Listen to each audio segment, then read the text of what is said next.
Salut à toi, c'est Rémi, bienvenue dans cette vidéo et dans cette vidéo j'aimerais partager avec toi mon premier investissement immobilier. Alors moi j'ai été étudiant il y a quelques mois de cela et lorsque j'ai commencé à travailler, quand je suis rentré dans la vie active, j'ai souhaité acheter pour louer. Alors contrairement à certains de mes amis ou de mes collègues qui eux cherchaient leur résidence principale, moi j'avais vraiment envie de faire un investissement locatif. Je cherchais déjà des moyens de me créer d'autres sources de revenus complémentaires et de revenus passifs. Alors, vers quel bien je me suis orienté?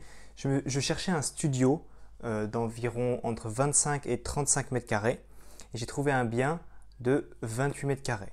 Donc, c'était pile poil dans mes critères. J'ai cherché à investir dans une ville que je connais bien parce que j'y ai vécu, qui fait environ 150 000 habitants, qui est assez étudiante, il y a beaucoup de facs, d'IUT, de lycées, de BTS, etc., etc. Donc le bien que j'ai trouvé, il était affiché à 35 000 euros sur le Bon Coin et j'ai fait une offre à 30 000 euros. Cette offre est passée, donc je suis devenu propriétaire de ce bien, je l'ai acheté 30 000 euros. Et là, tu vas me dire que peut-être que j'aurais pu faire une offre plus basse parce que finalement ma première offre est passée. En fait, moi, ce que je voulais, c'est vraiment être bien au niveau de mes calculs de rentabilité et de cash flow. Je m'explique. Lorsque j'ai vu ce bien, je l'ai visité et ensuite j'ai fait des calculs. Je me suis projeté, j'ai dit alors là il va y avoir tant de travaux, tant de meubles, etc., etc. Donc j'ai évalué tous ces coûts-là et je me suis dit ok Rémi, si tu achètes ce bien à 31 000 euros, tu seras bien, tu auras le cash flow que tu veux, la rentabilité que tu veux, etc., etc. Et donc pour ça j'ai aussi projeté le loyer. J'ai calculé avec les charges de copropriété, etc., etc. Donc au final, j'ai proposé 30 avec une petite marge de négociation pour moi parce que je pouvais aller jusqu'à 31. Le vendeur a accepté 30, donc c'était parfait pour ma part. Donc ce bien, il fait 28 mètres carrés, il est en centre-ville. Alors il n'est pas en hyper-centre, mais il est bien placé à équidistance de toutes les facultés IUT, BTS, etc. Il est situé au deuxième étage avec ascenseur. Il est au bout du couloir dans l'immeuble, donc il est assez calme et il n'a pas de vis-à-vis, il donne sur une vue arborée et c'est super sympa. Donc voilà pour mon premier investissement.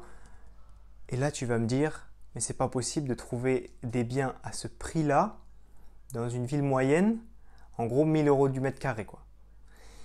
Alors certes, je n'ai pas acheté à Paris, je n'ai pas acheté à Lyon, à Marseille, Toulouse, etc.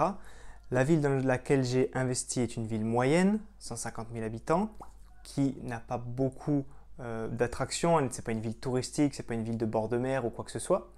Mais c'est possible de trouver ce genre de bien. Après, ce qu'il faut savoir, c'est que ce bien était moche. Il était vraiment très moche. Voilà, il ne faut pas se mentir. Il ne donnait pas envie d'acheter. Donc là, je vais me décaler un petit peu et je vais commencer par te mettre une photo de la cuisine juste ici. Voilà, maintenant tu la vois. Cette cuisine est, comme tu vois, très ancienne. Tu peux voir le bloc kitchenette que tout le monde a eu quand on était étudiant, mais celui-là était vraiment vieux, avec l'évier en inox, les plaques électriques qui étaient sales, les meubles qui étaient démodés, de même les petits carreaux au sol, si tu les vois là, ça c'était vraiment le must, vraiment pas beau. La peinture jaune au mur aussi, ça c'était vraiment pas beau.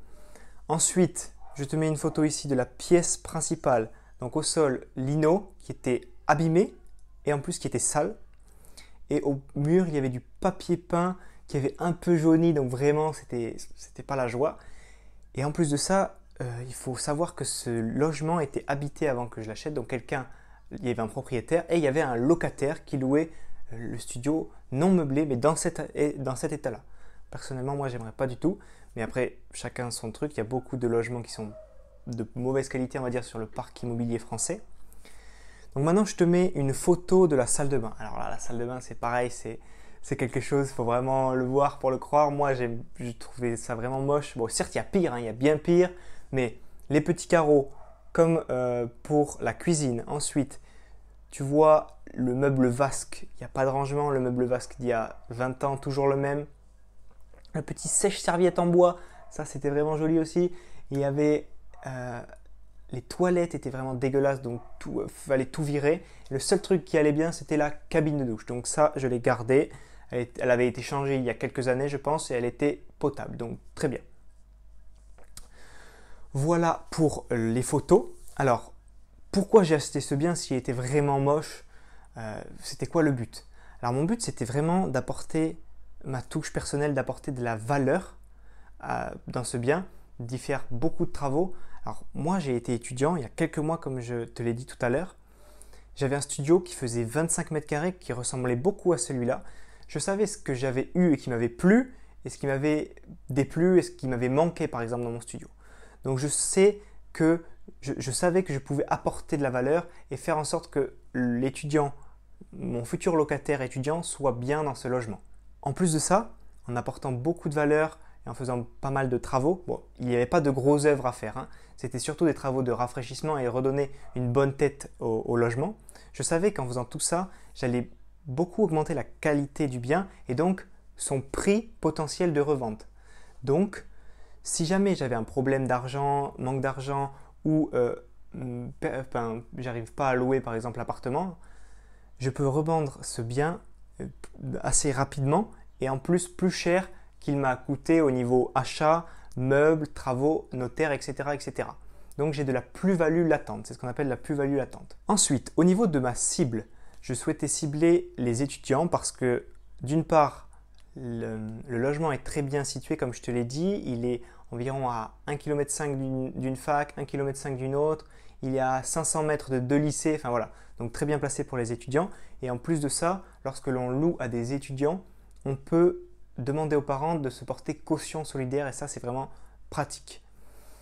Ensuite, j'ai voulu exploiter ce bien en location meublée. Alors la location meublée, lorsqu'on est investisseur immobilier, on sait que c'est vraiment ce qu'il faut faire. Le problème c'est qu'il y a beaucoup de turnover, mais l'avantage c'est qu'on peut pratiquer des loyers très élevés et souvent plus élevés que les non meublés, ça c'est sûr, mais souvent encore plus élevés que les meublés, on va dire bas de gamme. Si on fait du haut de gamme, forcément on se situera dans le haut du panier. Il faut aussi rappeler que le parc immobilier en France est pas très bien entretenu, donc ma ville ne déroge pas à cette règle. Il y a beaucoup de biens qui sont mal entretenus, les proprios ne font pas de travaux de rafraîchissement, ne veulent pas mettre 100 balles par-ci pour acheter une nouvelle table, 100 balles par-là pour mettre une télé, etc. etc.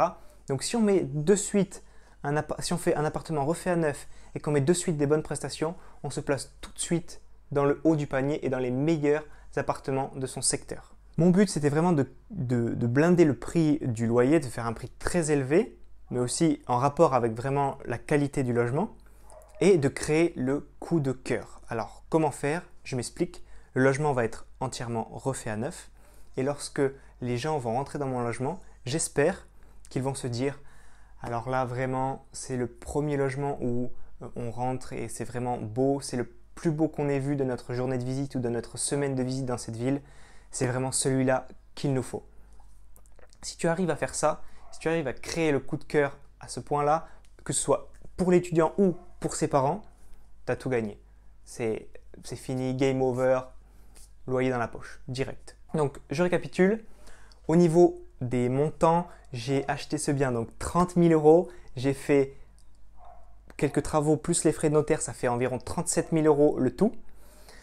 À ça, j'espère avoir un cash flow net dans ma poche. Donc le cash flow, c'est l'excédent de trésorerie, c'est-à-dire lorsque j'aurai payé mes mensualités, mes charges, mes assurances, etc., etc., tout ce que je dois payer pour l'appartement, la différence entre ce montant-là et mon loyer soit de 100 €. C'est-à-dire que j'ai 100 € dans ma poche. Et quand je dis net, c'est net d'impôts et net de charges. Donc net de charges parce que les charges de copropriété rentrent dans ce différentiel.